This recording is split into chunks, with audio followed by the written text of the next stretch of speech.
দিন দিন আমাদের দেশে সড়ক দুর্ঘটনা বেড়ে চলছে, আর এই সড়ক দুর্ঘটনা কোনোভাবে নিয়ন্ত্রণে আনতে পারছে না সরকার। এই দুর্ঘটনা সরকারের পক্ষে একাই নিয়ন্ত্রণে আনা সম্ভব নয়।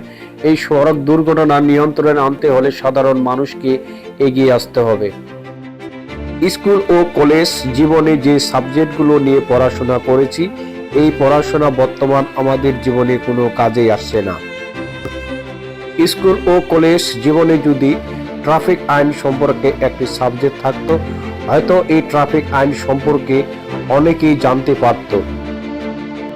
আমাদের দেশে যে চালক ভাইগুলো রয়েছে, এই চালক ভাইদের বেশিরভাগে ট্রাফিক আইন সম্পর্কে এবং কি সড়ক রোড সিগন্যাল বোর্ডগুলো সম্পর্কে কোনো ধারণা নেই, এবং কি এই সিগন্যাল বোর্ডগুলো সম্পর্কে কোনো ধারণা থাকলেও এই সিগন্যাল বোর্ডের কোনো নিয়ম কানুন তারা মানছে না। আর যদি বাংলা, ইংলিশ, অঙ্ক সাবজেক্টের মতো যদি একটি ট্রাফিক আইন সম্পর্কে সাবজেক্ট থাকতো, সেই ক্ষেত্রে স্কুল কলেজ জীবনে এই ট্রাফিক সম্পর্কে তাদের ধারণা থাকতো, এবং কি বর্তমান জীবনে তারা এই ট্রাফিক আইন মেনে যানবাহন চালাতো। আমরা কিভাবে এই সড়ক দুর্ঘটনা নিয়ন্ত্রণে আনতে পারি? প্রত্যেকটি এলাকায় কিছু মানুষ রয়েছে যে মানুষগুলো ট্রাফিক আইন না মেনে বেপরোয়াভাবে এই যানবাহন চালাচ্ছে। এই মানুষগুলোকে আপনাদেরকে নিজ দায়িত্বে সচেতন করতে হবে।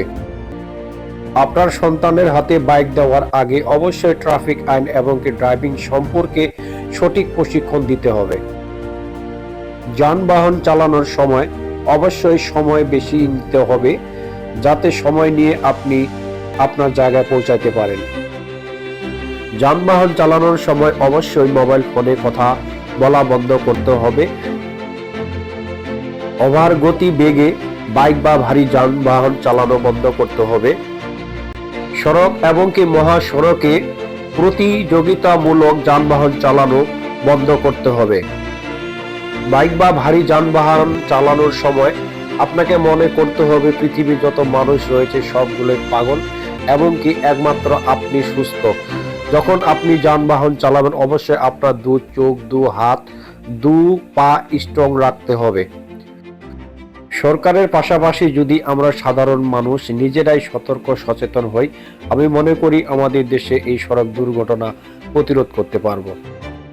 আসুন আমরা সাধারণ মানুষ বেপরোয়াভাবে যানবাহন চালানো বন্ধ করি, নিজেই সতর্ক হই, অন্যজনকে সতর্ক করি, আমাদের দেশে এই সড়ক দুর্ঘটনা প্রতিরোধ করি।